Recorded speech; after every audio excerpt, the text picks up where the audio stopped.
Fitness is not something which you can just go and buy off. Like it's the one thing in the world where you actually pay and then work hard to achieve it. Health and fitness is more an education problem than a marketing. I think we're at the right spot right now where India is already educated to some extent. It's not about marketing for sure. You can thrust as many ads in front of people.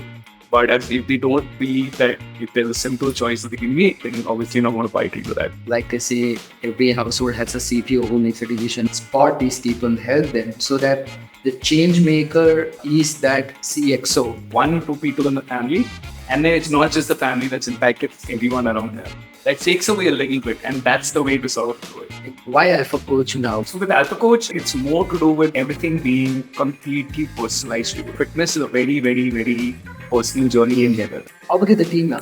We're about 17 odd people. And how long you guys seen in the existence in terms of building Alpha Coach? So we started working on it in 2021, built out a product, we changed that a little bit, had a few micro pivots, etc. Launched this app in August of 2022. Who do you think is a competition for you guys? If you look at purely the nutrition engine and the fitness side of things, if you want to be called a fitness company purely, then we'd have the likes of Healthify Me and Fitter to be large competition pieces for us. There is also something beyond that you were talking offline about. On the other side, what we're doing is we're helping coaches in India to now get their own digital presence online.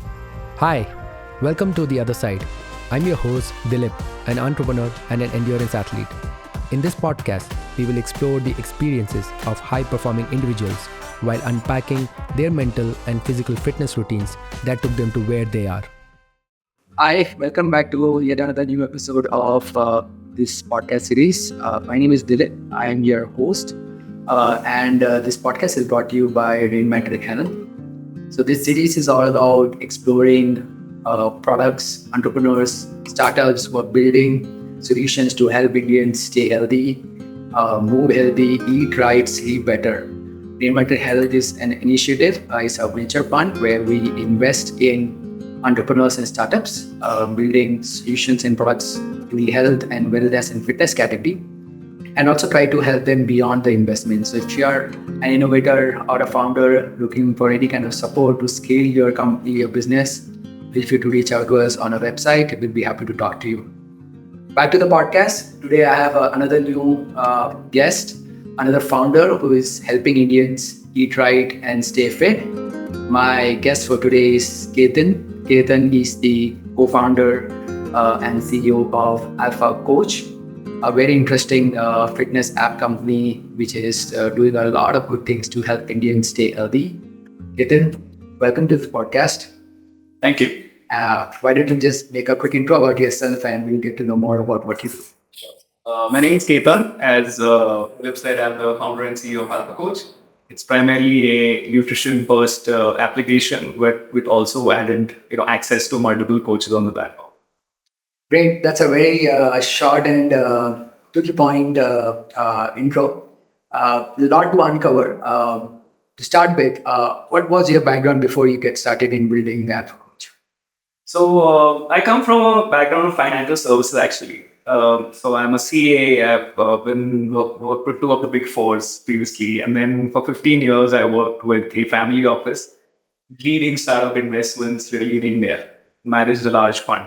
And but on the side, I always wanted to do something in fitness. I actually started as a side hustle, local gym in Mumbai, the personal training studio that we started, and but that obviously not obviously, but actually got shut down in 2020 when the COVID hit.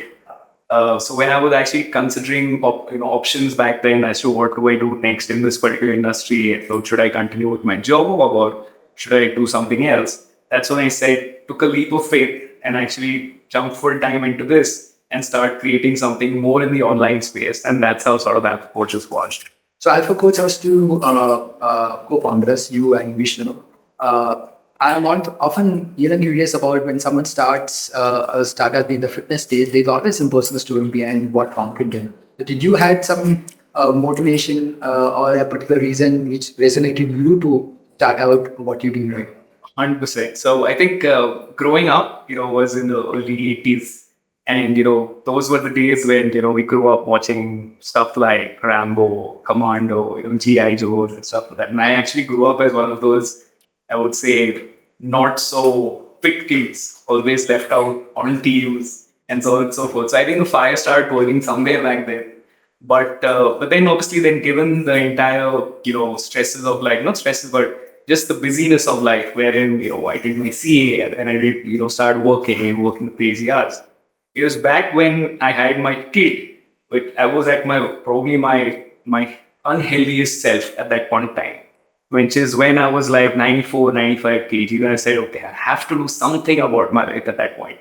And then over the next probably 10 years, I did, 35 different programs. I bought everything online, I hired trainers and tried to do whatever I could to, stick with it.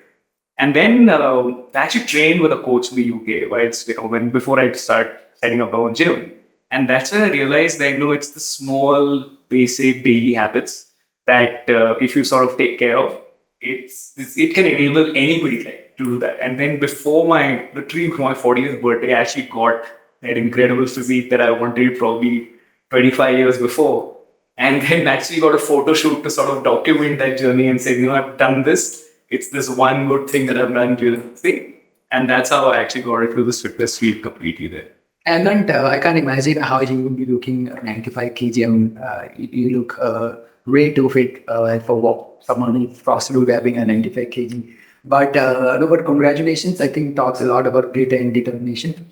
It comes very rare, but for people who it counts, it's a sign of commitment and, like I said, determination to get there.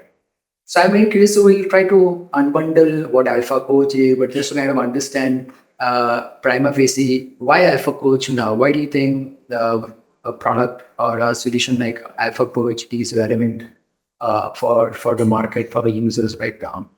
Right. So with Alpha Coach, I think, and this always started with my gym journey, right? I think it's more to do with everything being completely personalized to you. Like fitness is a very, very, very personal journey in general, right? Everybody's from their likes and dislikes to their preferences to their goals to where they're starting off now to all the stuff that they've probably tried in the past and failed. Most people have very, very different requirements. So even when I started my gym and now also with Alpha Coach, that sort of continues is to make everything extremely, I would say, hyper personalized. So the nutrition side of things is actually creates a plan very, very customized to you based on 13 different parameters, which is part of the onboarding, questionnaire. And then what it does is, because, it doesn't have to stop at the first plan, right? Because you don't know what to do after that. So what it actually does is that every week, it will learn from your food loss and learn from the weight loss. It calculate your energy burn, which is very accurate because it's actually calculating your weight loss compared to your inflow or intake. And then adjust your calories every week. So they are constantly seeing long results, right? So that's that thing that think of it as having a nutritionist every week, sort of constantly looking at what you've done so far, how you're looking, and then adjusting that. And then on the training side, what it also does is that we've got thousands of coaches on the platform who are able to now train on multiple factors. So you can actually choose somebody that's, again, very, very personalized to you, depending on when you are available, the kind of training of the week for what kind of a taskmaster is that person. Right? And that then enables them to make that right choice and be part of that particular community. So that's the way we sort of built it. The idea is to give people as many tools and options to be able to help them make the right choice, because they have to make it themselves. It can't be said, you can't be given a diet plan and said, this is the way you do it. That's very idealistic. But when either using AI, which we do now, or through human coaching, if you're able to give that person or the client or the user what might fit into their lifestyle so that they can do it at their own time, at their own pace, and effectively on their own terms, then that becomes sort of very consistent for a long time, rather than them having to go cold turkey and moving to something that's healthy. So the path you pursued is more first traditional route to the gym. Like I said, you operated a gym and now the digital version, right? So what prompted you to kind of go on from the offline version to the online? Did you see any white spaces or perhaps problems which were not solved as much as in the offline, but what you probably thought digital could solve? So what I want to understand was that what were those key factors which made you decide that they should probably think beyond a traditional gym? By the way, I don't know whether the gym still exists, or you? I don't. We shut that down. So, so for you to shut that as an existing business and to kind of restart something fresh, what was the sprouting factors?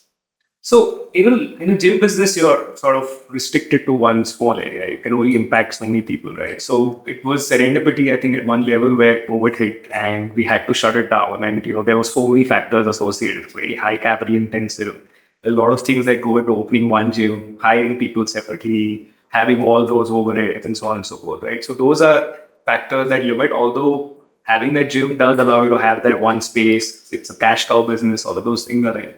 But in online, there are a lot of other factors that help you, right? You build a lot more technology, you build a lot more automation. You're able to use new stuff like AI and whatnot right now, which enable us to now just expand the reach of the product a lot more than traditional gym business would allow you to do. But we use exactly the same principles out here. Just that now it's just got a lot more reach, a lot more scale that's possible. And it's not susceptible to a shutdown or a lockdown like COVID. Yeah. So I think that was one thing that played a big part to say, how do I not have to close this down? It was obviously something that played in your mind because we had to do that at that point of time. So that was sort of a low point in thinking about this. And we said, okay, we have to do something that's remarkably different and then build towards scaling this up so you can impact a lot more people in the world. So, one thing which I've always noticed, especially in the health industry, there's always this version of, someone is disrupting someone else, and not just in health, but actually every industry, right? And the often online conversation often comes. And you've done both. Rarely I've met people who have actually done, they either start digital or they probably do offline, right? So someone who has actually done both, can you talk about instances when you feel that, the problems, the problems which an offline gym is solving perhaps still cannot be solved by the online of that, which is the digital version, and digital version has its own approaches also. So keeping both discreetly, in your experience, do you still think there are instances where offline itself is solving something which is yet not solved by online, and online it is, native approach is also solving something which perhaps offline? So that's a great question, actually. So offline is incredible, right? It has a lot of touch and feel.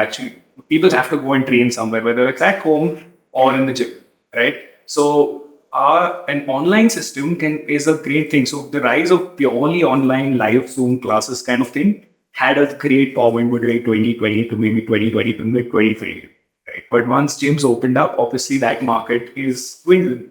It still is a good market. Why? Because a lot of people who feel intimidated to go to the gym, who never stepped out of the gym, suddenly discovered it's actually possible to train at home. Right? You don't have to invest into gym wear which you want to cool up. Right? You don't have to have an expensive gym membership. You don't have to hire a personal trainer who's very expensive. But now you sit at home, maybe it's a group class, maybe it's one-to-one, and you're able to actually do that in the comfort, and you're not intimidated by that. Plus, there's lots of, recorded classes, etc. that are there, and you can do it at your own time. So you don't even have to sync up with the trainer and do a specific class or attend the class. Right? So all of those things work. In the online world, the way this thing goes is that there's a very big section or a product which we call small group coaching, wherein it complements the use of gyms. Right? So if there's a proper CrossFit coach or a powerlifter coach or a gym sort of transformation coach, that person, the user, needs to exercise at some point. So plans are given online, but now you have access to top coaches across India whom you may not be able to reach because of geography or because you're not able to afford to train with them one-to-one. But now in this setting, you're actually getting a plan from a really good coach. And you can go out and execute that in the gym. And then there are accountability sessions done once a week. So now you still have access, but you're getting that plan with that coach. So I don't think it's this or that. Right? There are some things which are only offline and only online. Having said that, it works beautifully together as well. So that is a very large market now. Do you think there's an overlap in terms of the audience that one particular cohort of customer can adapt to both the version that they can hybrid version offline on? And do you think still a discrete audience, like for someone who works online, perhaps offline might not work, and someone from offline on it? I know few folks who say they want to step into a gym. You're right. They dread the idea of showing up in front of a computer or a phone and do something. But on the other hand, there are people who say that when they don't want to get out, they rather would want a comfort where they want. But what's problem is because they want to communicate. Right. They want to sit at home. They want to save that overhead of commute and have that. So, in your experience, as you dissect audiences in the current business, do you think the audience is large enough in the individual cohort, or there is some overlap?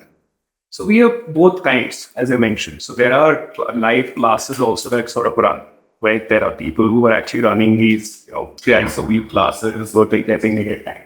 And there's a very large section that actually coaches people but gives them a plan. So especially in the West, for example, there are very large platforms that allow people to sell literally template plans or PDF-based plans. You can buy that collectively or $60, $100, etc.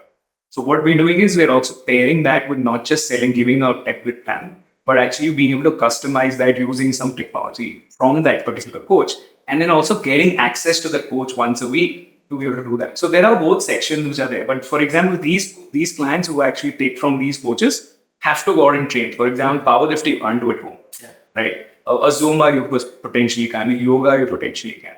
But anything that involves equipment, dumbbells, even light stuff, people have to step out at one point. So there are both sections of that which we actually address in this particular product. What's your routine? What's your workout routine? Oh, so I work out first thing in the morning. So I literally have it on my calendar at 7:30, 8:30. It's called Let's Go. And so I literally mark that out as my sacrosanct time that I'm basically. So I work out on an empty stomach. I just have maybe a pre-workout or a coffee, and I get the gym. 3 to 4 days a week of strength, 3 days of cardio, or some sort of cardio. It could be running, it could be the cross trainer and stuff like that. So it's I think part of just as habitual as brushing teeth. Yeah. It's that 7:30, 8:30 time kind of thing that I do. Yeah. And now it's interesting when you were talking about, what's the culture in the other part of the world where people are setting templates, and you spoke about your mental model. Just last week I was reading this data where, it said that there are around 3 million people in India who have subscription to gym. 3 million. That's not even a point X decimal of our population. So it's a culture in the minds. And if you compare to the Western world, of course, the numbers are much significant. They are growing 40-50% the entire population. Of course, there is a huge significant difference in the population, right? But it talks about the culture, right? Do you think there is a change in the trend? Because from a lens of a building a company, and also from a consumer enthusiast, do you think that there's a change in the trend where that number is kind of shifting more positively, or we are still played in India? And I just want to add a thought that most of us resilient, people when they're working out in a gym. So it's mostly specific to metros, Right. 4 or 5 metros what we have got where we talk about this. Major chunk of a population is not in metros, and therefore these tier 2, tier 3 towns might not, probably tier 2, tier 3 might, but beyond that they may not have gyms. Right. So what's your observation in terms, is India still going up where it has to be in terms of people getting more conscious to health, and we have a lot to catch up? I think in the last 3 years, I think it's definitely increased. I think a lot more people have either taken up to fitness or starting to elevate themselves in some way. They started to watch what they eat. They started to be a little bit more active. It could be anything. And if you talk about tier 2, tier 3, if you look at that, there may not be as many gym memberships. But if you look at the amenities in terms of sports, in terms of gardens, in terms of people walking around, all that counts as fitness, right, at the end of the day. So what we do also is that we want people to just get out there and start doing something. Right? The idea is to give you something which is doable to begin with. For most people, even going for a walk is almost easy. But as long as you invest that 30 minutes a day to be able to do it, it's something that you can get started on much. But it's definitely growing for sure. Nobody wants to be caught. For example, I think there was a new word that we all learned in 2020, 2021, which is word comorbidities. When they were the ones who were affected the most with COVID, etc. So I don't think people want to be caught on the wrong foot and say, hopefully you got COVID-20, for example, right? You don't want something that are very happy. So people have taken some active steps. It's definitely a large increase for happy. But I think there was a long way, like seriously a long way to go when it comes to the West for sure. I mean, my question is also, I also see this a change in adoption. People are getting more aware, like you said, about making right choices to eat. But of course, there's a lot more to do. Uh, one thing which I also wanted to check with you is that I've always felt that health and fitness is more an education problem than a marketing problem, right? If that's fundamental, if you think more first principle, that if you've been taught well as you're growing up, if you eat right and you to move, people will do that, and therefore, as you grow up in your adult in life, there will be less chances of people who are perhaps living unhealthy. You can't rule out an healthy version out from the society, but probably yes. So it's more of an education problem. How do you look at it right now from when you're trying to build a brand, right? Is it, do you look at from educating people, or do you look at as giving them a certain aspiration to say that, hey, this is what also you could become if you try to get healthy? So how do you look at that as a problem? Yeah, I'm saying two ways. So India is a country which is very unique, right? I mean, when you're growing up, you're told to eat your heart content, right? I mean, if you count the number of chapatis, then your mother will slap you and say, Yeah. I don't count while eating, just eat it. And then the other side is also which has been fed a lot by social media. It's like good and bad foods kind of thing, where people tend to have a very unhealthy relationship with the food. Like they have anything with a little bit of sugar, it's considered extremely bad, or they just have extreme where they consume everything because they're eating emotionally, etc. So the education piece is something which is extremely important, because you want to tell people that you want to track what you eat. But that's your beginning point to knowing exactly how much you eat, what kind of foods you eat, what sort of what sort of ingredients it has, and therefore you can start making active changes to your lifestyle. As opposed to saying that these are good or bad foods that you should and should not eat, if you're cutting out food groups and so on and so forth. Like there are many crash diets or fat diets that are there which tell you to do that. So which again tell you that some things are not, carbs are bad, too much fat is bad, and so on and so forth. So I think educating people to just understand what is inside the food, what does it do for your body. It is fuel, it is something that helps you sort of live life to the fullest, etc. But also in India, food is also tradition, celebration, and globally as well, right? So you have to understand and try and help people, give them that knowledge to take the right decision at the right time. It doesn't have to be either or, but can be an 80-20 process in which you stick to a particular type of food, stick type of diet, etc., and then enjoy life along the way. So education is definitely a thing. It's not about marketing for sure. You can thrust as many ads in front of people, but as if they don't believe that if there's a simple choice that they can make, then obviously not going to bite into that. No, extension of the education is also, I feel it's also a lot to do with mental modern, because I'm sure your experience, probably you might have engaged with over 100,000 odd users in your app.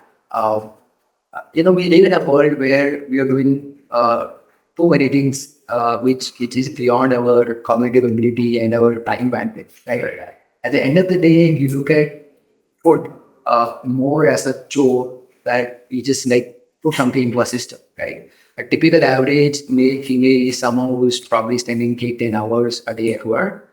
I think it probably get worse when you are at work from home. So it's not that you're becoming efficient, you're even more engrossed in them, because you can't now uh, make a change. There's a definition Yeah. between work and So you can't, there's no clear line when you're working and you're not working. You're popping on Zoom calls, you go to Team meetings, you're on Slack, Microsoft Teams, all kinds, right? So given that as a setup, the food approach is not really, it's more a thing on the calendar that let's get something into your system. And then rightfully, because I've often wasn't, and we were talking, right, different cohorts of users. One could be someone who's a family who has a kid, someone who perhaps also has a senior at their home, so they also have to look after them, right? Not everyone at the computers are lucky to have a full-time school. They can also cook for themselves and for the family in the most elitist ways of the matter, right? Sure. So it's also to do with Western model that you have to keep reminding yourself that I'm going to eat healthy. And I've always found that eating unhealthy is much more easier than eating healthy. Because what you see and what's been shown is always this is what you should put into your system. It's very easy to go and buy, click a button, and delivery guy will come and serve it for you, right? But to make and eat something healthy, you have to take time out, right? And that's a process. Given that experience of your company, your app, coaching people to do it, and this struggle, which is actually very relevant to today, right? What are the few things which you seem to have solved for in your experience? And it could also be the app which people are using or elsewhere, which possibly you think could be incorporated. When if you can, this audience, if not 100%, to a significant portion, that mental model can also be solved. I honestly don't know what the answer is, so I'm just kind of putting it out. I don't want to put you on the spot, but I really would love to see for these people. No one wants to be unhealthy. Yeah. Right? No one wants to look, overweight, not in shape. People want it, but it doesn't come with a choice, right? So, what's being an experience of solving for this audience in that mental mindset? Yeah. So people don't. So the most, again, coming back to education, people don't believe that it's going to be easy.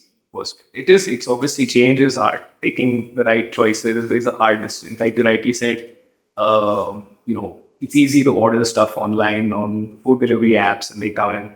And the most shiny objects always presented for us the ones that all the American kind of foods or the junk or whatever it's called. It sort of feels like that's the right thing. You're always craving that. But no, it's easy to eat also. We've also eaten while on call and so on and so forth these days.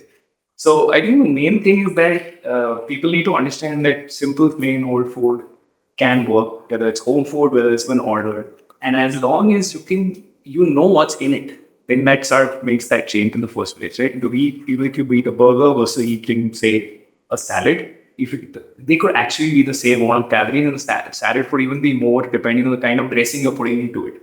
But all of these things about good and bad food are there, and where people actually do not know what choices to make because they believe one's a bad thing, and now it all sort of escalates into something that's constantly going on. So if they first know, and which is where the behavior change has to come in place, that also stems from the education.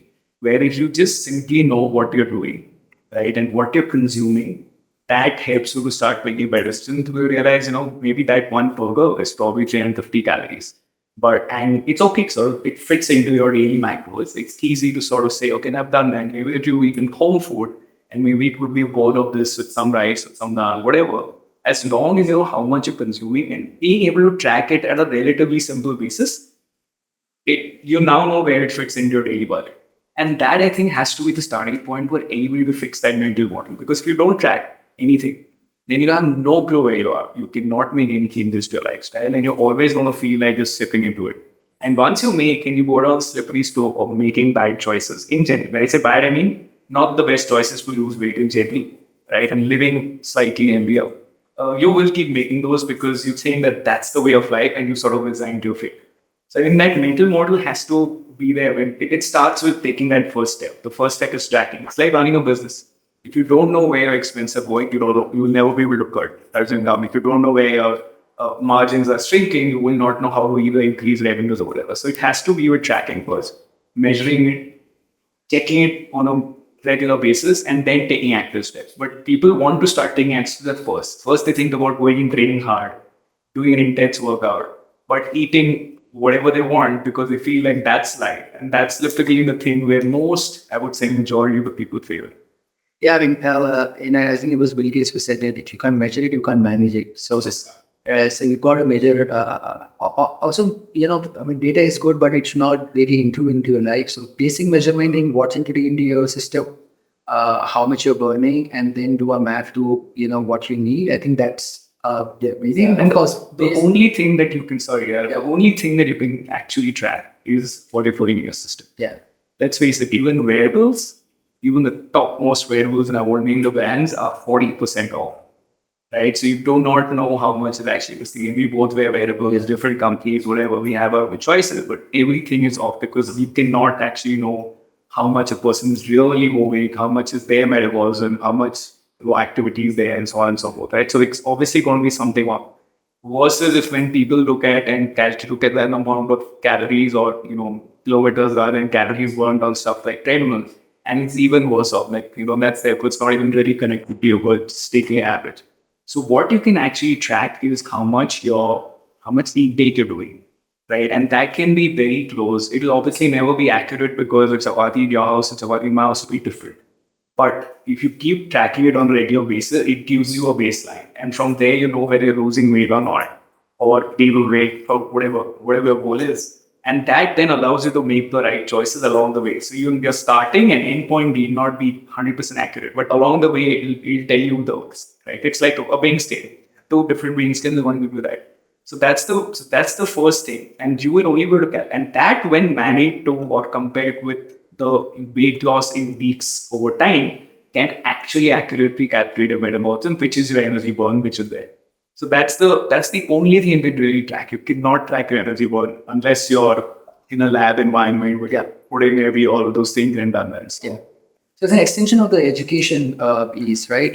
So we live in a culture where we celebrate the idea about if you educate a person, you essentially educate a family. And what I'm taking away from there is if you get one person healthy in the family, you make the person healthy and fit in the family, you possibly can also have a ripple effect to the entire family.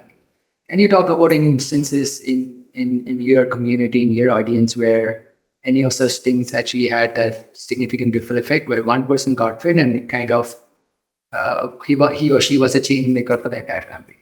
So there was this one couple actually that was there. So the girl actually about 18 kilo weight on the platform. She actually was staying. And it's absolutely true. What happens is it's not just a family or a husband that actually lost weight. He lost about 9 kilos as well after that. But it's not just that. What happens is once you achieve something, and these days it's all about, we were discussing this offline about personal brand, how to tend to become a product or your influencer yourself. So once you do that for yourself, fitness is not something which you can just go and buy off. Like it's the one thing in the world where you actually pay and then work hard to achieve it. We either pay a gym, we either pay an platform, we either buy supplements, whatever, and then have to put in the work to actually do that. Right? Unlike anything else, you go to a restaurant, you get served, you go to a barber shop and you get a haircut, etc. Right? So there, automatically people start to, anybody's achieved something in that particular field. And you've been there, I've been there. It takes a lot of credit, it takes a lot of discipline, it takes an immense amount of structure in your life, and it takes so much of your time, money, effort, all of that to get there. And you start to become automatically put up a little bit on the pedestal. People actually look up to you, ask for advice. If you're an influencer, a micro influencer on your own, right? So she's actually had friends who actually lost weight, taken up fitness, etc. And there, I'm talking about 8, 10 of them who actually taken up. They actually now move out other, So that girl's in Chennai. And she used to suffer from something which is, I'm not wrong, called tinnitus. For a long time, she could not lose weight. She could not lose weight. And tinnitus is something where you get a ringing sound in your ears between your ears, like constantly there. It's a very, very deep problem. And she also had stuff like PCOS and so on and so forth. And after losing weight, PCOS vanished. And she actually told us that she actually, when the ringing sound actually vanished. And that became a case study for us internally and for our family and for our friends, etc. Like, what if we just take this into our own hand, we have the power to actually change our lifestyle, that actually long-term health problems can be solved, just doing simple stuff like that. Yeah, and I think truly, also for India to move the needle across different strata of society, like they say, every household has a CPO who makes a decision of what TV to buy, what their mobile to buy. There's always one hidden attribute.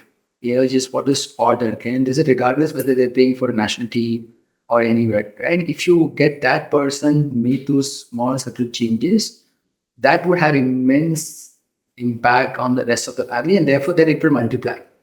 It's just about getting that person, on that end. I think, therefore we need more and more such products and solutions like yours in the space where they spot these people and help them, so that the change maker is that CXO or the chief exercise officer, a CEO of the family. Probably that's something we should, we should now, trademark that. The CEO of the family, chief exercise officer of the family, then get that entire team together and then possibly become a much more fitter team.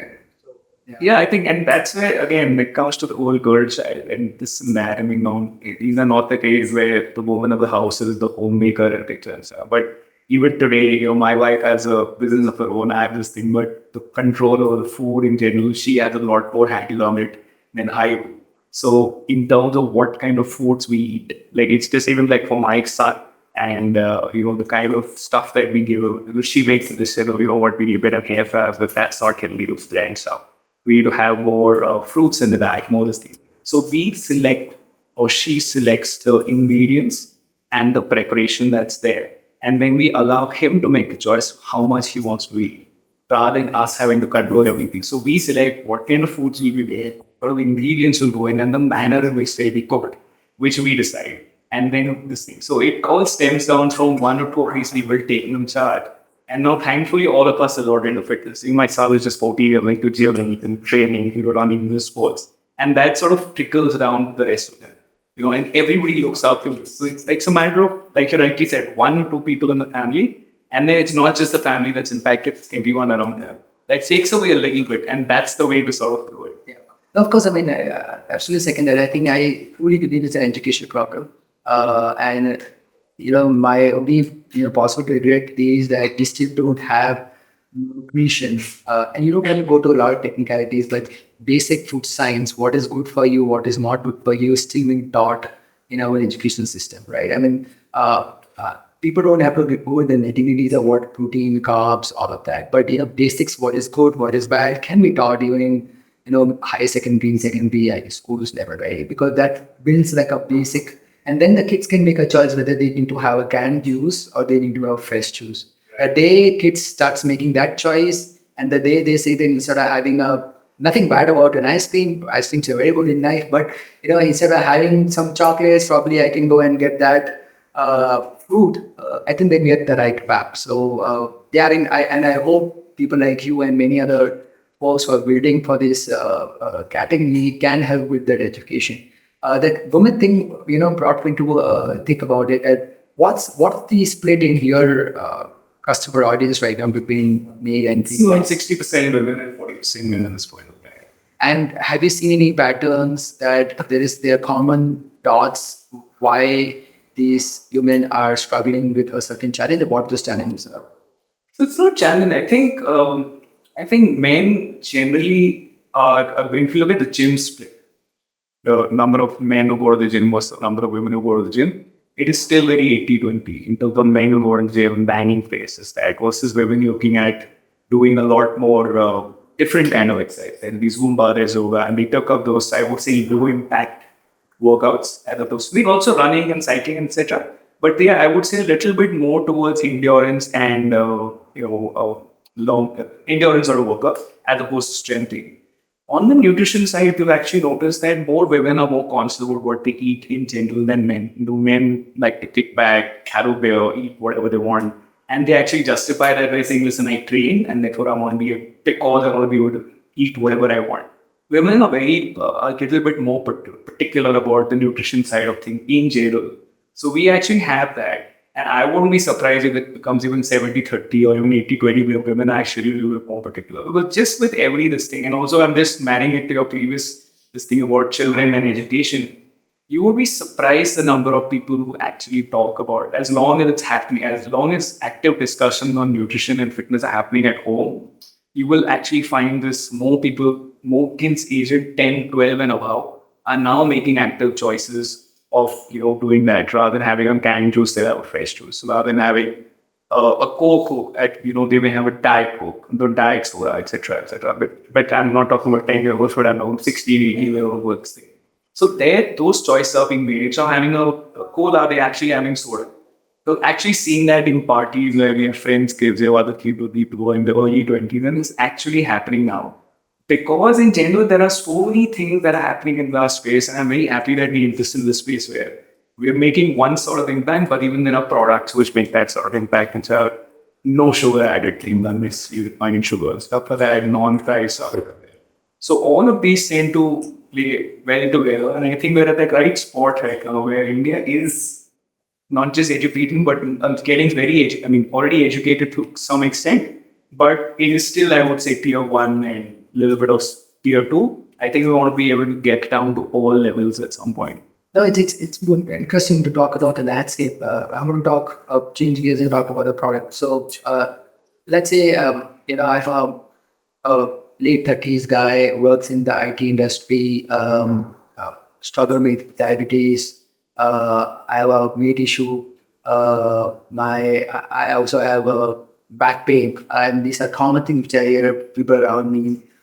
If I am someone who has to come and download your app, what do I get, and what is the outcome? What do I get once I download the app? Yeah, so the app is free. So you can just download it for free and onboard yourself. We have 13 questions that will allow us to accurately calculate at least your first plan. And the first plan is primarily In the further type plan. it's a nutrition plan which basically gives you a macro goal that tell you calories, 30,000 fats. It allows you to select up to 5 kgs on either side because we don't want to overwhelm you, in terms of weight loss or weight gain because time taken, etc., etc. So you get your first plan out of it, and also an activity goal. So it's not just nutrition, but a step goal which actually tells you that you have to move a certain amount every day, right? And you can choose your pace of doing it. So if you're very busy, if you can't do too much, you start with a slow pace, which is about 7,500 steps and slightly higher calories. If you're at a moderate pace, then you get slightly fewer calories, but your steps go up to say 10,000. And then you could have an aggressive one in which it drops even further, but then obviously your timeline reduces. So you can choose how to move that along scale, and you can keep changing that along the way. So that's your first point of entry.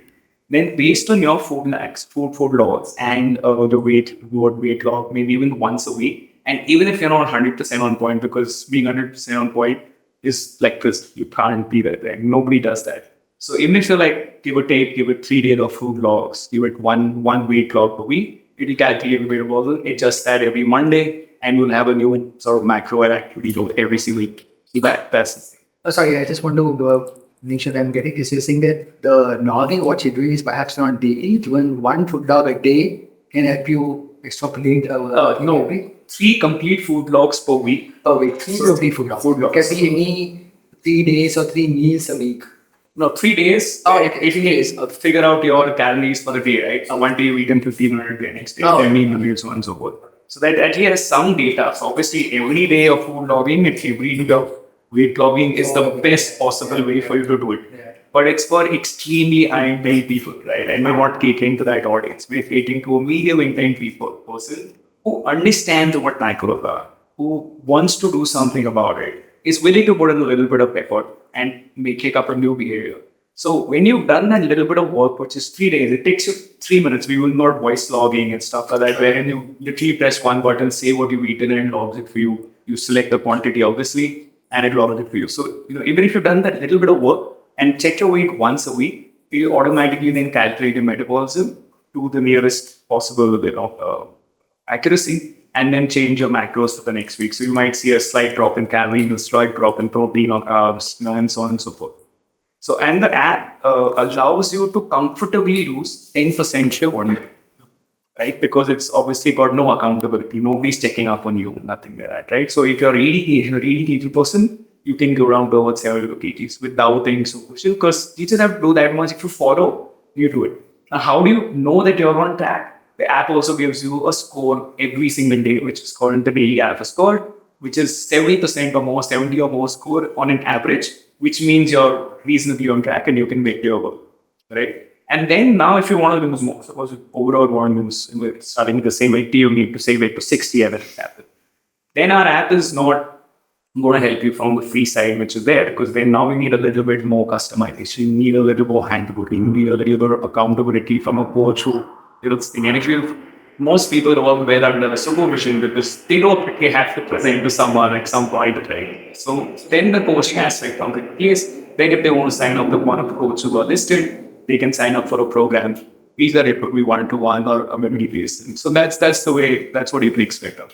So this is almost like 0 to 1 is easy, losing weight, but 1 to N is tricky. And I think that's where the nuanced issues come. It's, for example, I know someone who's struggling with PCOD right now, right? So that's very personalized, very clinical based on what, right? So that part you recommend would be better if you get under a guidance or supervision of a coach and become more personalized.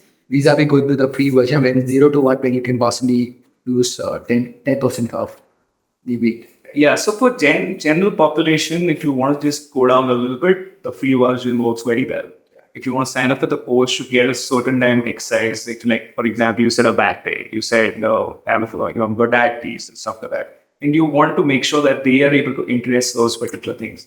What we've also done on the tech side of things is that, and we're coming up with a subscription for that, which is basically food recommendation. So it'll actually learn from Dilip's food logs or Ketan's food log and start recommending slightly better options without giving you cold ducky things. For example, if you were to be eating potato chips in the evening as a snack, if you would eat hungry at 5 o'clock, right? The fact your timing is that time, right? And if you are habituated to eating that, now if a normal, even a nutritionist would typically tell you, eat a fruit or maybe yogurt or maybe whey protein and oats as the ideal snack at that point of time because keep you a little bit full. It's not really ruining your dinner. You're getting some protein in, etc., etc. But it's not completely killing your diet.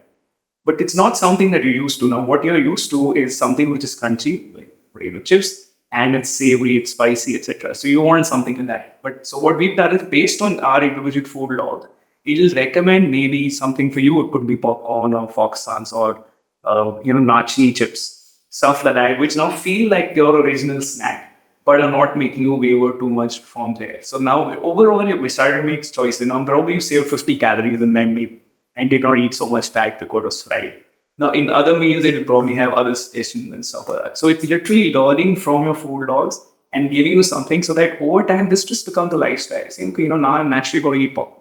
I'm naturally going to eat something else as opposed to making that. So those are other things in technology that we're doing.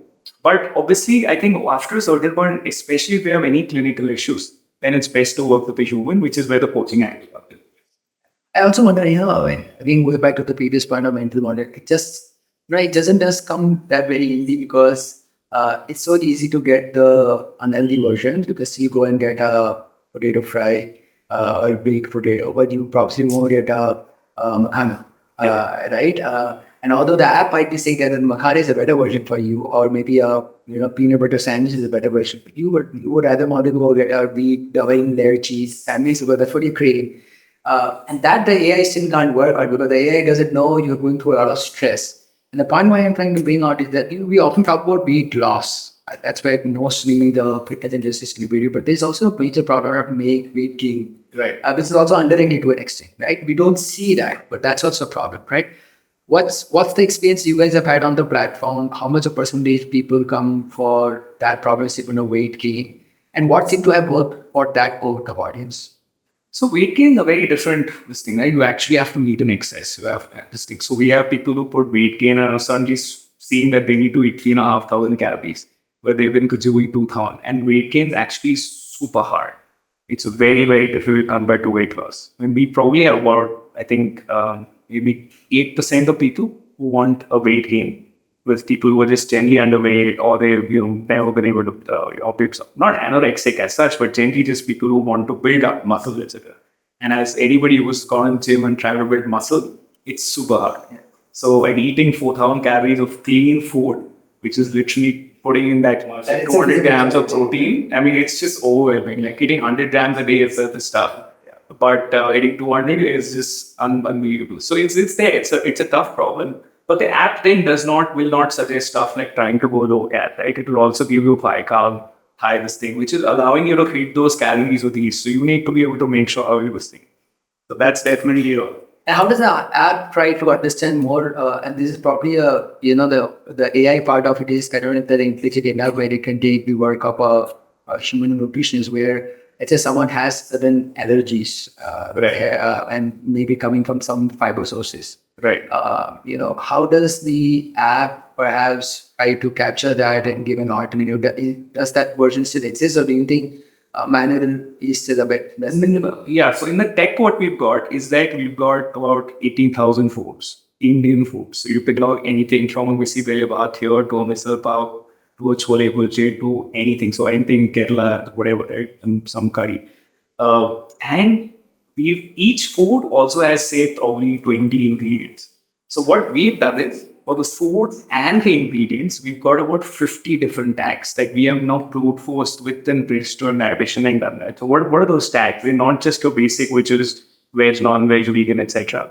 but also with the North Indian, South Indian, because based on what you typically eat and what I typically eat, we may have different palates, right?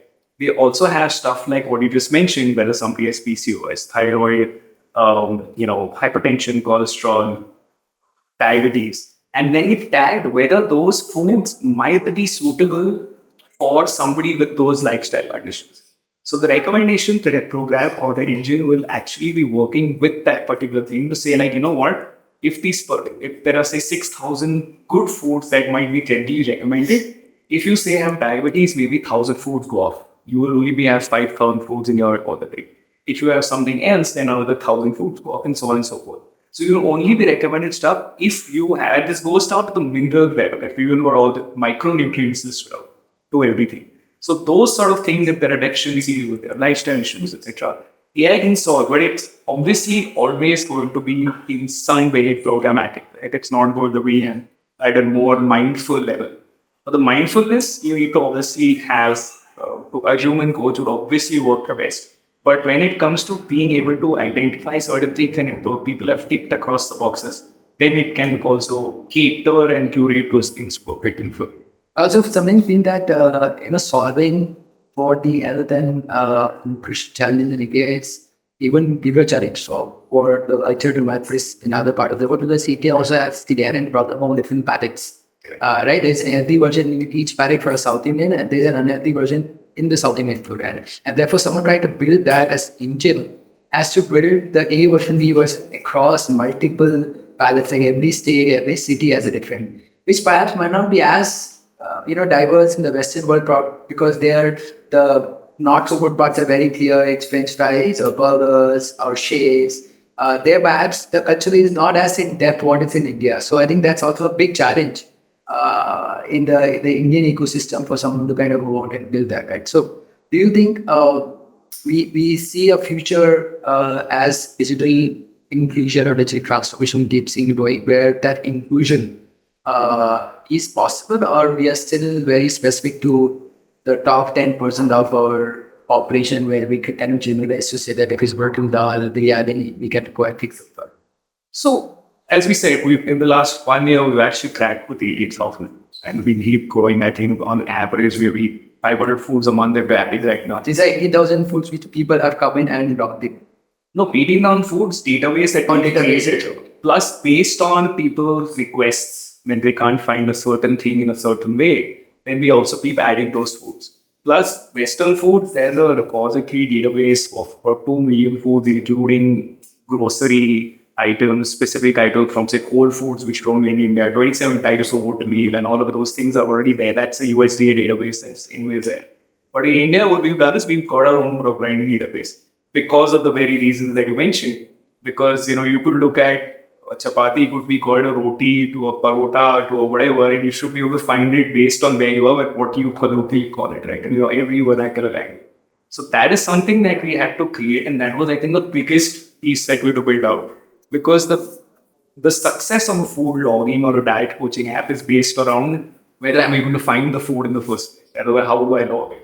So those things are there. Plus, we're also then allowing people to create their own custom foods. If there is a special shake that you make thrown in with 7 ingredients that's not normally prevalent in general, then you will be able to create that using those ingredients in the database so that it creates that. So those kind of things are definitely there to those challenges. Let's talk about the product in specific. So one is the consumer app, which is a free app. People can come download and get a certain coaching advantage. There is also something beyond that. You were talking offline about tools what you're building for the trainer. So I want you to kind of lay out the different suites of products, what you've got, be that on the trainer side or on the consumer side, and what the future looking in terms of Right. So the two parts, like you said. So the first is for the users, you get a nutrition application. There are 2 levels to it eventually. The first is where you have a free application, you get your macro plan, lose up to the first 10%.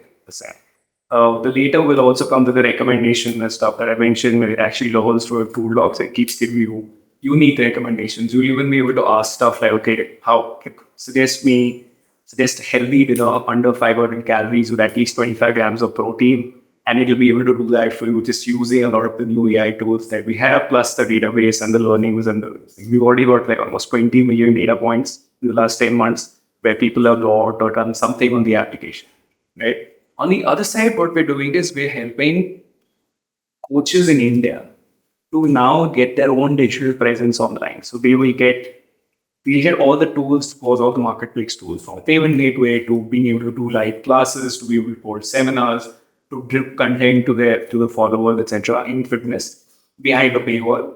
And they'll also get their own website. They'll be able to now have something online where one link they can share it with people. So that they now are able to do stuff online and be part in this whole digital inclusion, as opposed to just the large companies being able to do that right now. So we're actually helping them come online. So we already got like about 500 odd coaches that are doing that. We're actually growing that number as we speak, and eventually look to become one of the largest, platform where people can find top independent coaches in their area, in their location, in particular fields, disciplines across multiple, and being able to. Just like an enabler sorts. I mean, what a Shopify would do for other SMB retailers are trying to do that for trainers. I would say Shopify is more like a platform that allows you to have your own shop. But this will also allow, because you've also got users on the other side. So it's more a marketplace like an Amazon or Flipkart, where you can list your products and sell to multiple users who come to Amazon or Flipkart. So you have the pool side, and then you also get these trainers get discovered through a marketplace model because you have your community. Absolutely. So these are two very kind of disconnected. I'm more curious what prompted you, and what was that instance when you decided you were to go and build this digital tool side of it? And what was that you come up? So there are two ways to service users. Either you bring in your own coaches and be able to do that, or you help third party do that, right? So we took that route of being able to help them, because they anyway have some offline or online clients that they have. They have a need to be able to do this. Right now, their only options are either they don't do it, or they have extremely discrete different tools that they do it across multiple things, whether it's creating a community, receiving payments, disseminating information, looking at online links, and so on and so forth, and not being able to do a good job of it, or they need to go work with a large platform that's already doing it. So there are three options. So we are helping them now get everything in one place, as opposed to having to hire coaches and doing it ourselves, because that's another process by itself. But there are hundreds of thousands of coaches in India who do not want to work for a brand, want to do it on their own time, maybe even do it in addition to their gym training that they go with their clients. And we say, okay, this is the problem statement that we found for these particular folks, and now giving them the access to these kind of tools. And not just the tools, but also this. The other part is, a lot of these people do not have the time or wherewithal to give out nutrition plans, because they're not certified in nutrition. They're hardcore fitness trainer. So our app already does nutrition for them. Plus, even if they give out a nutrition plan, they're not able to track compliance. So the app also anyways track compliance to your daily app course. So there, it just marries these two very, very well. So now they've got the tools, they've got the discoverability to the audience, they've got the nutrition. Plus, because there is scoring system in some way, now they can be automatic leaderboards for their cohorts. So there's gamification, there's engagement, there's community, and so on and so forth. So it just felt right to do it this particular way. As with every marketplace model, what you're trying to do, that is helping end consumers discover the supply side, right, which is the trainers, is also this growing problem of quality, right, which we see in the e-commerce world today, right? How do you guys solve for that? Right? How do an end consumer who downloads the app to say that my primary problem is I want to lose weight, or I want to get rid of my diabetes, I want diabetes management. But if I see, X number of trainers, I don't know how to make a decision on them. So how did you make their life easy by getting these X number of people in front of them? Sure. So we have a very strong vetting process. So right now we rate them on based on what their social media following is, what their engagement is, what their certifications. And then based around that, we help them create programs at this point. So that's a small subset of people who you can discover on the platform at this point. For anybody who wants to do it on their own, and we've got these other large number of persons that are doing it, they come up with something called undiscoverable programs. So when they launch the program, they don't get discoverability from day one. Interesting. They have to run some programs for a certain period of time. At this point, it's 3 cohorts that we sort of define, and then do those successfully, get rated by their own clients, and then they can apply to become discoverable. right? So it's a matter of waiting and being able to do it such that we only get the right kind of people with the right and content, right on delivery, right on ops, etc., to be able to come and deliver the right programs to the audience. So we have that screening process where they actually apply to become a partner as opposed to just signing up and doing it on their own. That's how we control quality at this point. How big is the team now? So we're about 17 odd people right now, largely product and tech, a little bit of the marketing, and then some others. Right. And how long you guys been in the existence in terms of building Aftercoach? So we started working on it in 2021, built out a product, we changed that a little bit, had a few micro pivots, etc. Launched this app in August of 2022. So it's been around 10 months now. And between you and your co-founder, how do you guys manage the business? What do you look into what the co-founder is? So I look at, so he looks at product and technology along with the CTO. And I look at marketing, sales, finance, all the other aspects. Where are you guys in terms of numbers? How are you? What metric do you guys track, and how are you guys going, Madam? So we have about 3,000 users at this point, which we launched in, like I mentioned, in August. We launched the club platform, which is the third-party coaches thing, in January. We've got about 2,000 plus signups in that. That's still very nascent. We're still sort of, growing that as we speak. These are 2,000 end users who subscribe to These you. are paid users who have signed up. Either they were existing users of the application or they've come in afresh to join these particular things through these domain coaches that we have. And we're growing about 25% month over month, I would say, but 20% month over month at this point. Next year, we've got ambitious goals for this financial year. But from the first year to now, FY 21 to 22, 22 to 23, we've grown about 10x in revenues. 10x in revenue. So how much did you guys close last year? Oh, the first year was like 20 lakhs. Last year we did 2 crores. Next year was about 10 crores and so on and so forth. And you guys have already raised money. You raised How much you guys have raised? We raised a little over $2 billion. We'll talk about if you're raising more money towards the end so that we have a call to action. Sure. This is very interesting. So whom do you think is a competition for you there, right? And what you're doing? I mean, there's two sides to business, sorry. Right? Yeah. The consumer, where the consumer has come download the app and get the nutrition bit, and then the coaching bit of it. So if Aftercoach has to figure out a dream where they lie, who would be the few competition? Yeah, so I think the only unique combination right now, which is like, which has a nutrition engine, come the whole creator monetization platform. So like set two parts to it. If you look at purely the nutrition engine and the fitness side of things, if you were to be called a fitness company purely, then we'd have the likes of Healthify and Fitter to be large competition pieces for us. Current obviously is like the Walmart of fitness. They run a lot of this thing, but a lot of it is also focused offline. On the other side, there are good companies who are doing lots of creator monetization tools, that are platforms that are there. But none of them focus on fitness as such. You can do anything from numerology to Minecraft to finance to fitness, but none really focus on fitness. So what we've done is we live by this one particular mantra, which I think is a Strava-based saying, which is inch wide and a mile deep. So we're literally focusing on fitness. It's a very large market. It's the need of the hour. Health and fitness is something we all need to do in any industry for it. So every human on the planet is literally, if you were to be as bold and see that is an end consumer for us.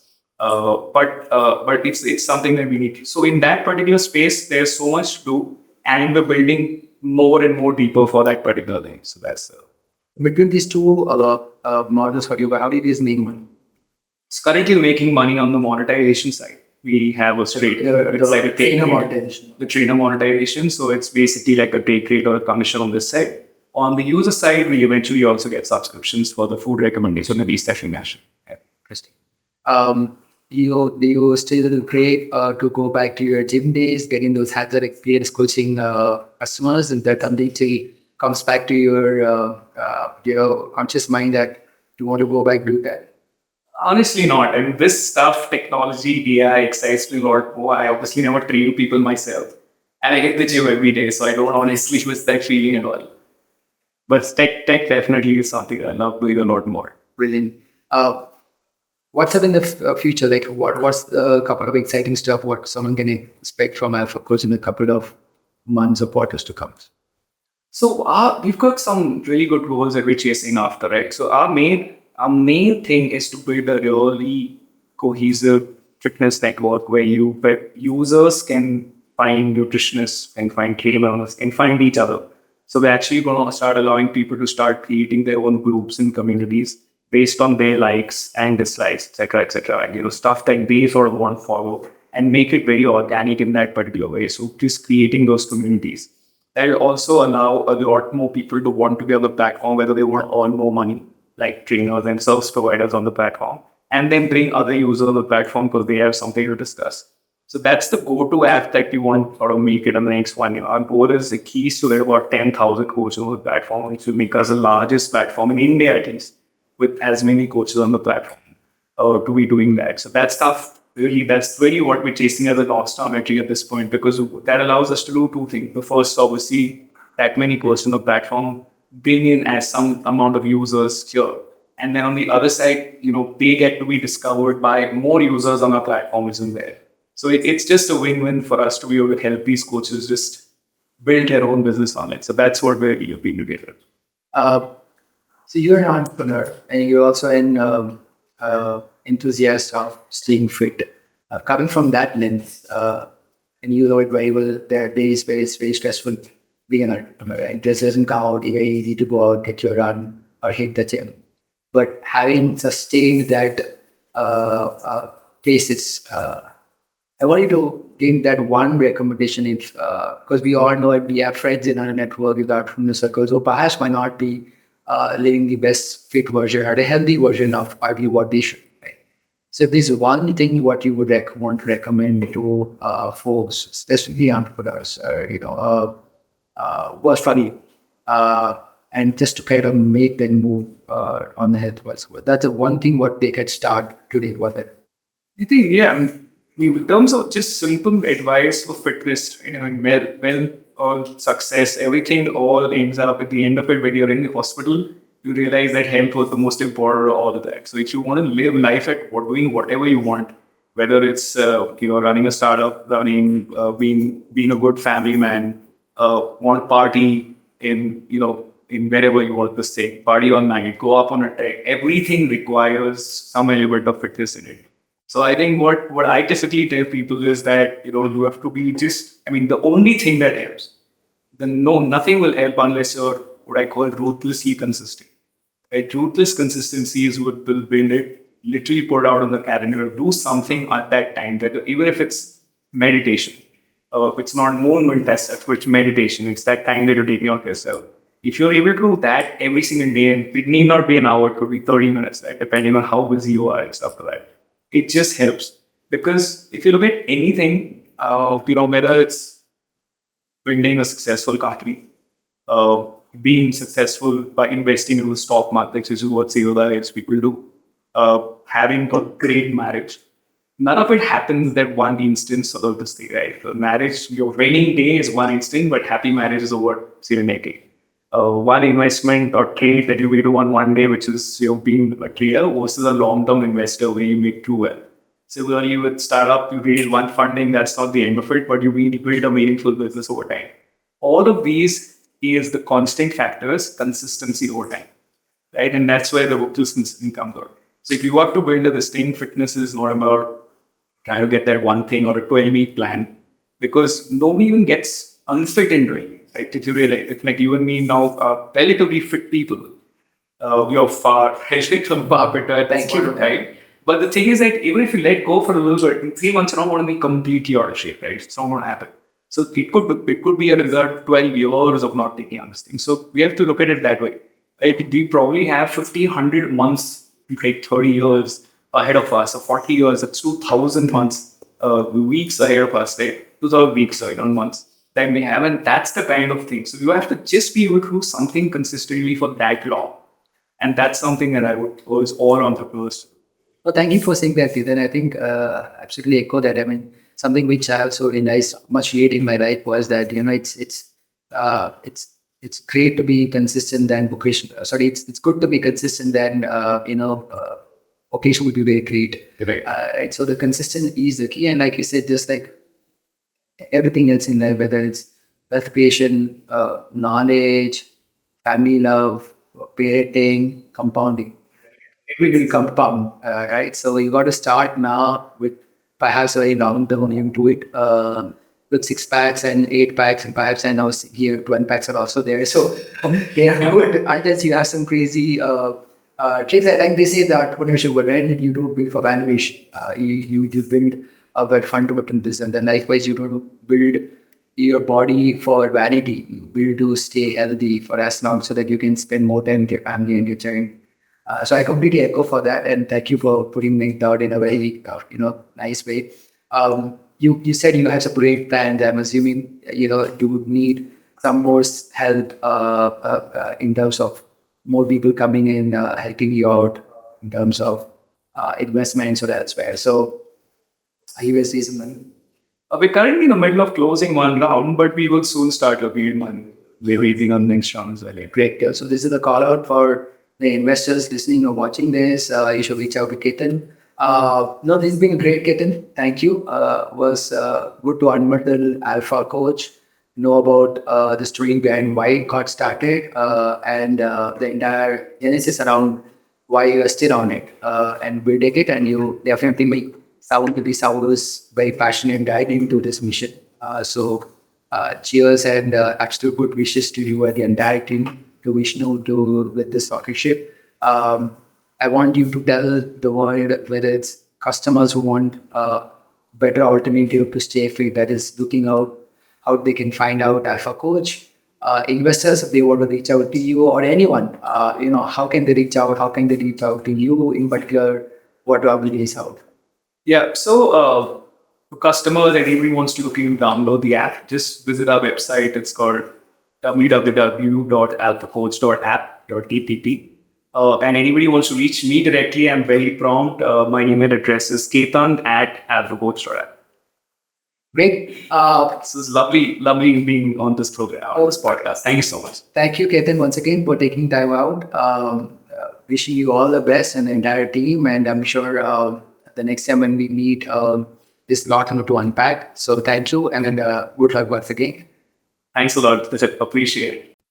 That's it. That was Ketan from Alpha Coach. I would recommend you to reach out to him if you're a customer or anyone who is looking to get fit. Download their app, ping Ketan, and he'll send you probably some good discount offers to enroll to his programs. For an investor who's looking to back mission-oriented founders, Ketan is the guy. Please reach out to him on LinkedIn or email. That's it. I had a lovely time talking to Ketan and find out about what he's building. I hope to get back and with another new founder, building another interesting company in the health and wellness category. If you have any feedback for me where I can get better, or if you have any recommendation where I can go out and find any better founders or other founders you want me to talk to, please send me an email. I'm on LinkedIn. I'm on Twitter. You can reach out to me and leave the links in the description so that it's easier for you to reach out. Send me some comments if you're watching on YouTube. That would mean a lot. Feedback helps to get better. That's about it. Thank you once again. And finally, the podcast is brought to you by Rainmatter Health. It's an initiative where we really want to build an ecosystem of innovators and founders, building institutions to help Indians stay fit and healthy. If you are one of those innovators or founders and you need some support, feel free to reach out to us from our website, reimagining.com, and we will get back to you and find a way to help you out. Thank you. Until next time, goodbye. Time out. Wishing you all the best and the entire team. And I'm sure the next time when we meet, this lot to unpack. So thank you, and then good luck once again. Thanks a lot. Appreciate it. That's it. That was Ketan from Alpha Coach. I would recommend you to reach out to him if you're a customer or anyone who is looking to get fit. Download their app, ping Ketan, and he'll send you probably some good discount offers to enroll to his programs. For an investor who's looking to back mission-oriented founders, Ketan is the guy. Please reach out to him on LinkedIn or email. That's it. I had a lovely time talking to Ketan and find out about what he's building. I hope to get back and with another new founder, building another interesting company in the health and wellness category. If you have any feedback for me where I can get better, or if you have any recommendation where I can go out and find any better founders or other founders you want me to talk to, please send me an email. I'm on LinkedIn, I'm on Twitter. You can reach out to me and leave the links and the description so that it's easier for you to reach out. Send me some comments if you're watching on YouTube. That would mean a lot. Feedback helps to get better. That's about it. Thank you once again. And finally, the podcast is brought to you by Rainmatter Health. It's an initiative where we really want to build an ecosystem of innovators and founders building solutions to help Indians stay fit and healthy.